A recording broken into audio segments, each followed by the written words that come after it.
ये है चंपारण में सुबह का वातावरण। यहाँ पर 4 से 5 अलग अलग धर्मशालाएं हैं। उसके अलावा एक चीज़ मैंने देखी है, जैसे श्रीनाथ जी में होता है या और सब जगह पे होता है, यहाँ पर होटल्स ना के बराबर है। रहने की जो होटल्स है यहाँ से करीब 8-10 किलोमीटर दूर है,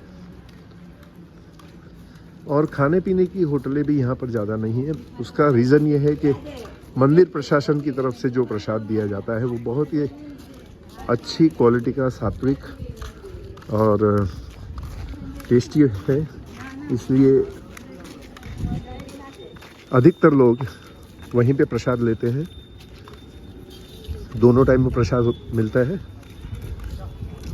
और रेस्टोरेंट्स वगैरह के लिए कोई स्थान नहीं रह जाता है उनके बिजनेस को बढ़ावा देने के लिए।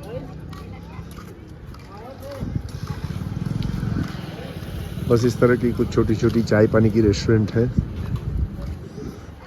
वो भी सिर्फ चाय वगैरह ही मिलती है वहाँ पर।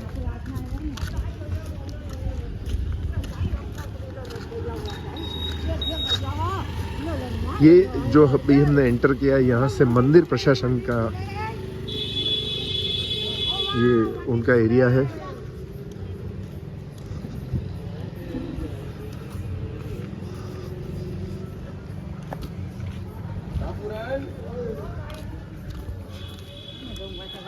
ये जो कल मैंने बताया था आपको, जहाँ महाप्रभु जी की छठी हुई थी, छठा दिन के जन्म का उनका नामकरण हुआ था, वो जगह है।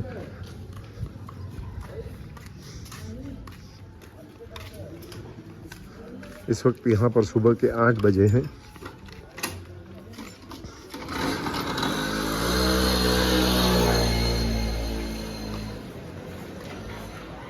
और हम जा रहे हैं महाप्रभु जी की बैठक के मंगला दर्शन करने के लिए, जो सुबह 8 बजे से 9 बजे तक रहेंगे।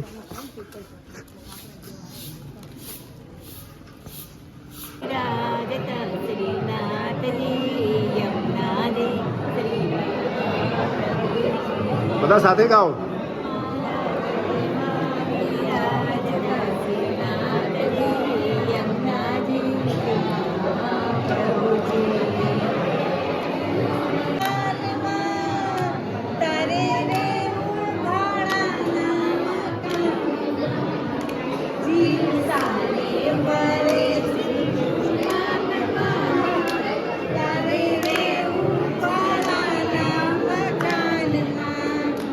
બકુલ સાને જુએ છે વિડિયો રે, તારે બેસવું છે આ મંદિરમાં। અમે વલ્લભના લાડીલા રાજ।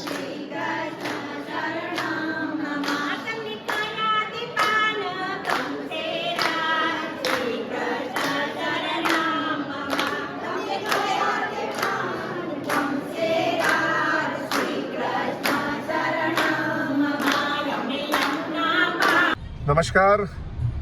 आज चंपारण में हमारा दूसरा दिन है। इस वक्त यहाँ पर शाम के 4:30 बजे हैं। सुबह हमने 2 बार दर्शन किए, उसके बाद मार्केट में कुछ शॉपिंग वगैरह की। कल हमें मनोरथ की पूजा करनी है, उसके लिए यहाँ पर कंपलसरी होता है कि लेडीज़ को सिर्फ साड़ी ही पहननी होती है, वो भी नई साड़ी होनी चाहिए, और जेंट्स को धोती और ऊपर बंडिया या फिर ऊपर ना पहनना पड़ता है। तो वो सब खरीदा हमने, और अब हम जा रहे हैं 81 फीट के हनुमान जी की मूर्ति है टीला गांव में। वहाँ पर कल भी हम टीला गांव गए थे, आपको याद होगा तो, और आज फिर से टीला गांव से थोड़ी नज़दीकी है। ये 81 फुट की हनुमान जी की मूर्ति के दर्शन करेंगे, और उसके बाद त्रिवेणी संगम जाएंगे, जहाँ 3 नदी का संगम होता है।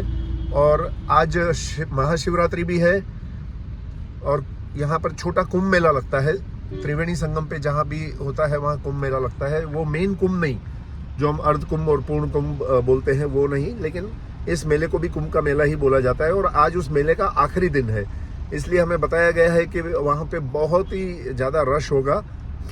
लेकिन फिर भी हम कोशिश कर रहे हैं जहाँ तक हमारी ये गाड़ी जाएगी वहाँ तक, और उसके बाद कुछ पैदल चलकर और जितना हो सके वहाँ पर देख के आ सके ऐसी कोशिश करेंगे। और फिर शाम को वापस दर्शन और गौशाला जाने का भी प्रोग्राम है।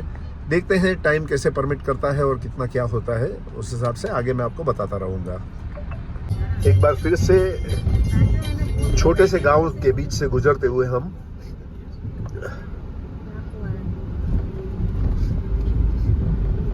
दोनों तरफ कच्चे पक्के मकान,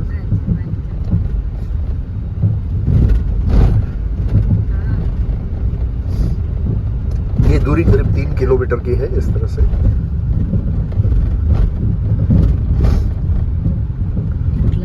आज दोपहर के दर्शन के बाद प्रसाद लेने के, दर्शन और प्रसाद के बीच में करीब आधे पौने घंटे का समय था। तब हम लोगों ने मंदिर के अंदर ही एक अंताक्षरी शुरू की थी, भजन की अंताक्षरी, और उसमें धीरे धीरे काफ़ी लोग जुड़ते गए। बहुत ही अच्छा वातावरण बन गया था। उसी तरह से इस वक्त भी हमारी गाड़ी में भजन चल रहे हैं। जब आप तीर्थ यात्रा पर होते हैं तो इन सब का एक अलग ही मज़ा होता है, माहौल अलग ही बनता है।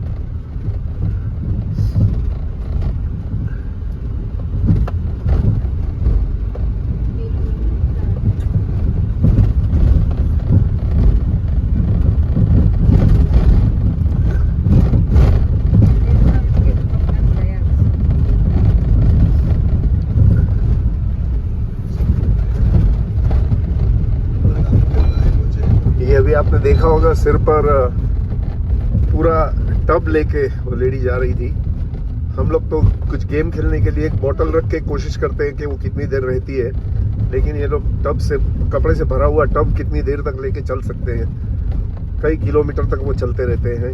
यही गांव की जिंदगी, यही गांव का मजा है।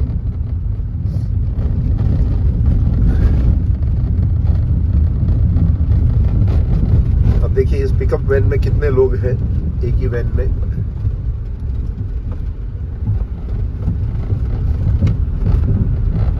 जब तक ये इतने लोग बिठाते हैं तब तक तो ठीक है, लेकिन जब हाईवेज पे और मेन रोड पे ट्रैफिक का पालन नहीं करते हैं, उसके परिणाम स्वरूप हमें कई बार न्यूज़ में देखने को मिलता है कि एक गाड़ी पलट गई और इतने लोग मर गए, इतने लोग ये हुआ, सब कुछ।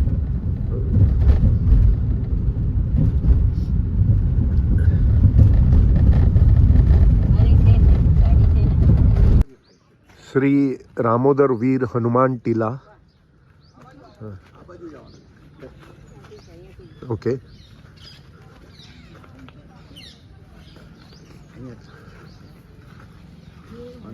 ये कहते हैं 81 फुट की ये मूर्ति है हनुमान जी की।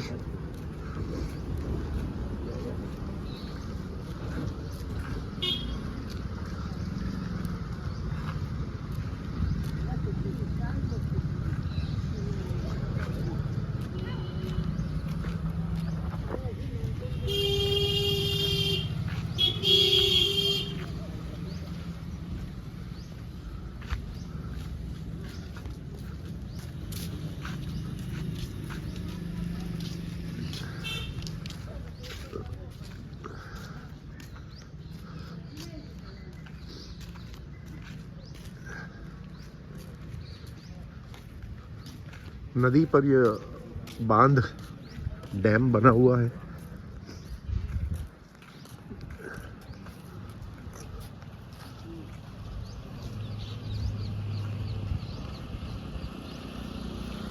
और इस नदी का नाम है महानदी।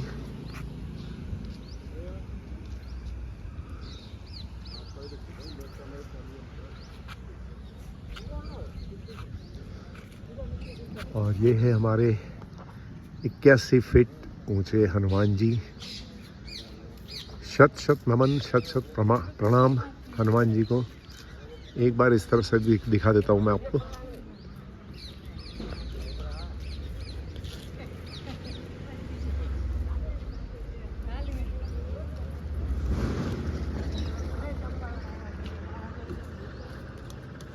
और मूर्ति के पैरों के नीचे ये एक छोटा सा द्वार है, गुफा जैसा, इसमें जाना है।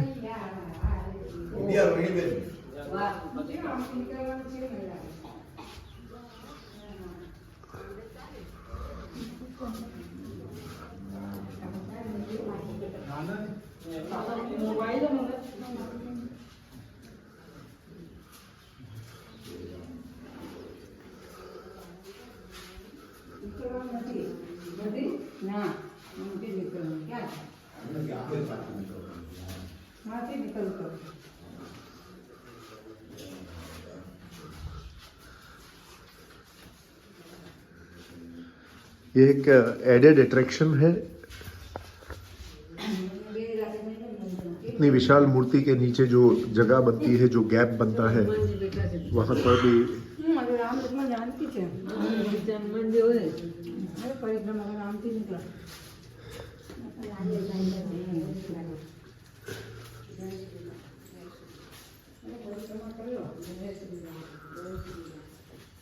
जय जय श्री राम,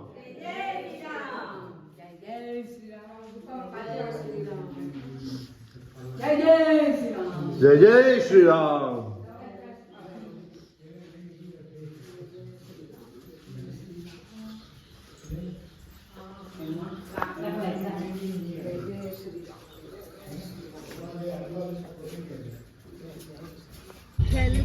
और अब हमारी गाड़ी उस डैम के ऊपर से होके जा रही है, जो ऊपर से हमने देखा था।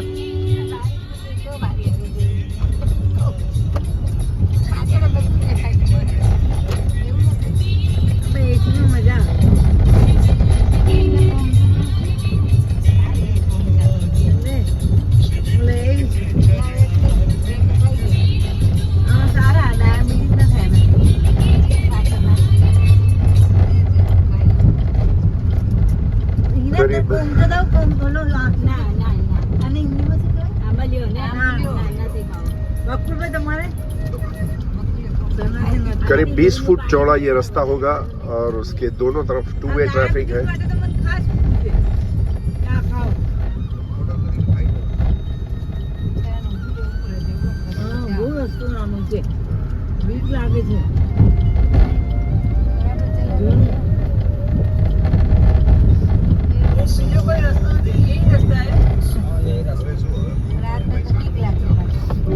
रात में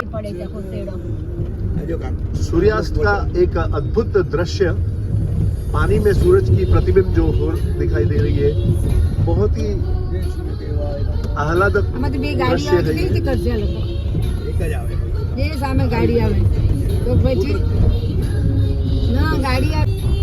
ये अभी आपने जो देखा स्कूटर पे ट्रिपल सीट, ये भारत के गांवों की विशेषता है।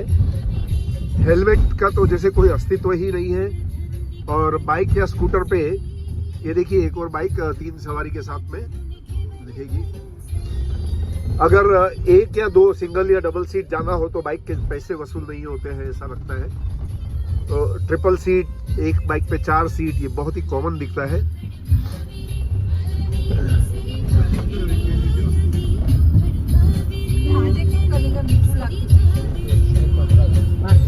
कौन सा गाँव है? ये पोखरा गांव है।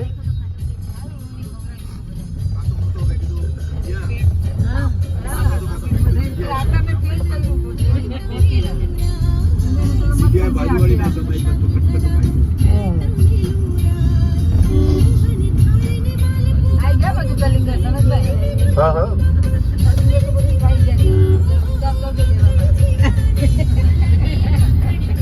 और ये ऐसी बात नहीं है कि आज हम देख रहे हैं बाइक के ऊपर इतने लोग।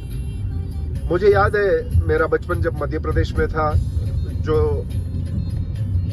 मध्य प्रदेश और छत्तीसगढ़ पहले एक ही थे, तब उन दिनों में हम साइकिल पे ट्रिपल सीट जाते थे, और वो वहां पे बहुत ही कॉमन बात थी साइकिल पे ट्रिपल सीट जाना।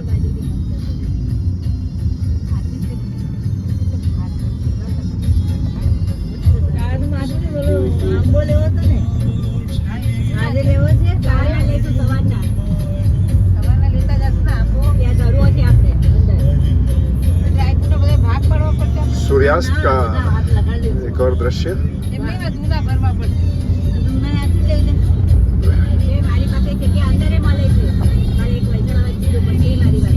ये जिस गांव से हम गुजर रहे हैं उसका गांव का नाम है रावण।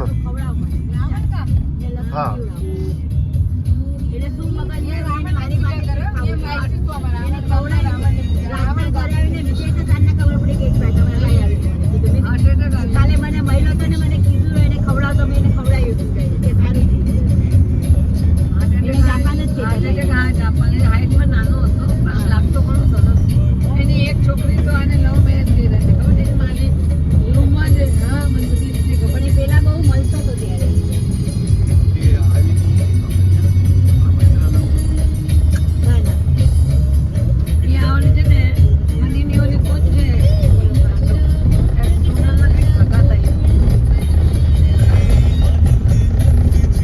सूरज की भी एक अजीब कहानी है। हर शाम को संध्या को बिलखती छोड़ के सूरज सितारों की साड़ी पहने हुए रात्रि के आगोश में चला जाता है। संध्या बिलखती रह जाती है, सूरज को छोड़ने को तैयार नहीं होती है और सूरज जो है रात्रि की तरफ आकर्षित होता चला जाता है। ये रोज का क्रम होता है। संध्या से रात्रि हो जाती है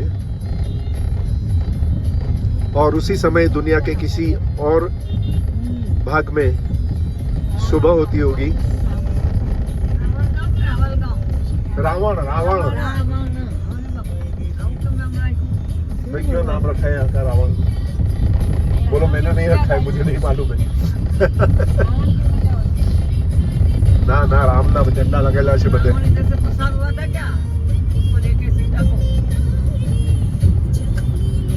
मेरे जो साथी है वो हमारे सारथी से तरह तरह के सवाल पूछ रहे हैं।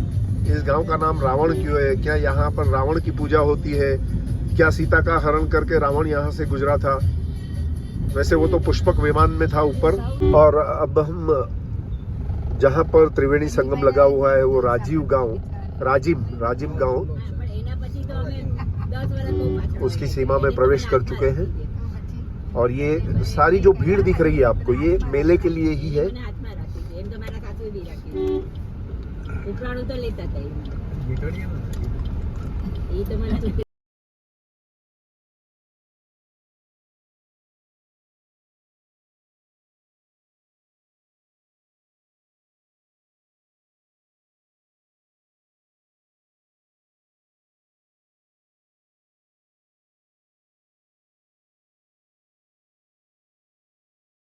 અહીંયા જ ત્રિવેણી સંગમ છે ને, અહીંયા જ મેળો છે।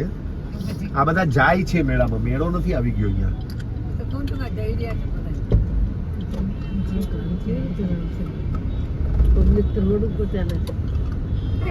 हमारी जो टैक्सी वाले ने हमें यहाँ पर उतारा है क्योंकि इससे आगे गाड़ी नहीं जा सकती है। यहाँ से हमें थोड़ा पैदल चल के जाना होगा और उसके बाद में फिर से यहाँ पर आके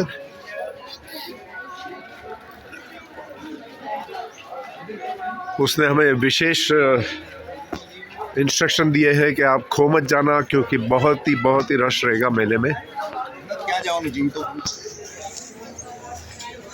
आम जाइए ना।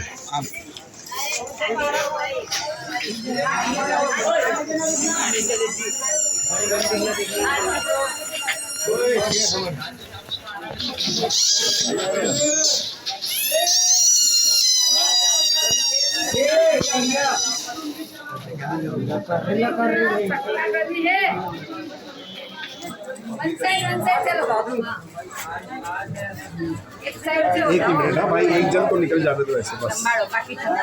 हाँ बिलिया, हाँ हाल तो खरी।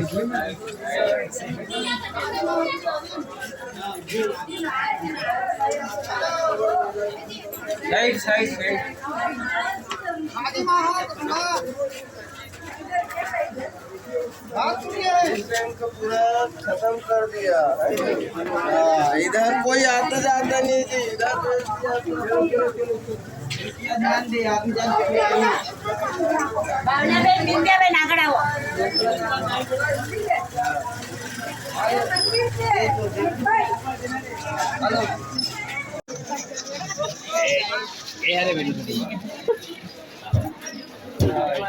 नॉन स्टॉप लोगों का आवागमन, इतनी गिरदी। और जहां हम चल रहे हैं वहां नीचे एक छोटी सी गटर भी है, इससे बचते हुए जाना है।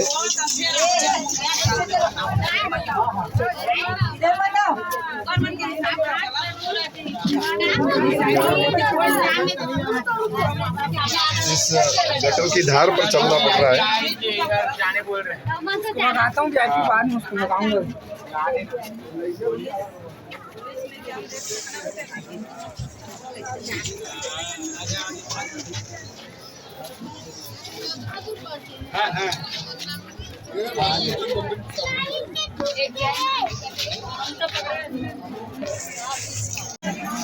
हम बिना आगे बढ़े ही वापस लौट रहे हैं, क्योंकि भारत का जो एक वीआईपी कल्चर है वो उसने हमें आगे जाने से रोक दिया था। कोई वीआईपी आया हुआ था या आ रहे थे, इस वजह से रोड ब्लॉक कर दिया गया था, लोगों की भीड़ जमा थी वहाँ पर। लेकिन वीआईपी को पहले प्रेफरेंस होता है। उसी तरह से फिर हमें पता चला कि आधा घंटा रुकने के बाद हमें पता चला कि और आधा पौना घंटा लग सकता है। इसलिए हमने निर्णय लिया कि हम वापस चले जाते हैं, क्योंकि जिस तरह से रश हो गया था वहाँ पर, उस रश में लोग बहुत ही धक्का मुक्की करके फिर जाते थे। और उस धक्का मुक्की और गिरदी से बचने के लिए और समय के अभाव की वजह से हम वापस लौट रहे हैं अपनी टैक्सी की तरफ। ठीक है, हमने सोचा ही था आज गिरदी होगी तो जितना हम घूम सकेंगे, जितना देख सकेंगे। मैंने दूर से त्रिवेणी संगम की नदी देखी, दूर से दर्शन भी कर लिए, लेकिन हमारी इच्छा थी कि उसमें कम से कम अपने हाथ पैर या एक हो सके तो एक डुबकी लगाए। वो पूरी नहीं हो सकी, कोई बात नहीं, अगली बार।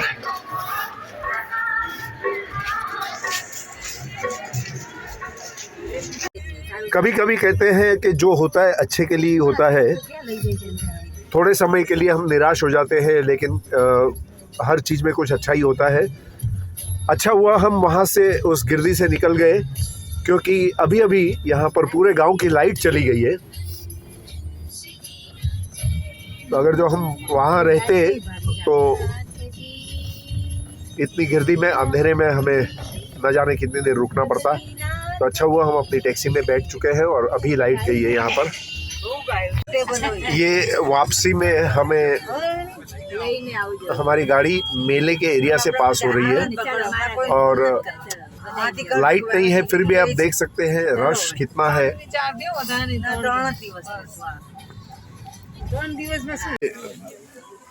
अब हम वापस चंपारण आ गए हैं।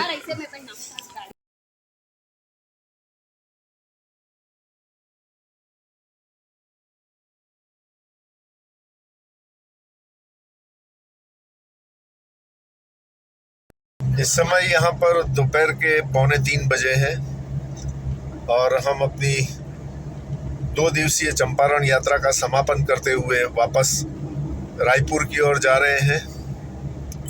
रायपुर से हमारी 4 बजे की ट्रेन है जगन्नाथपुरी के लिए।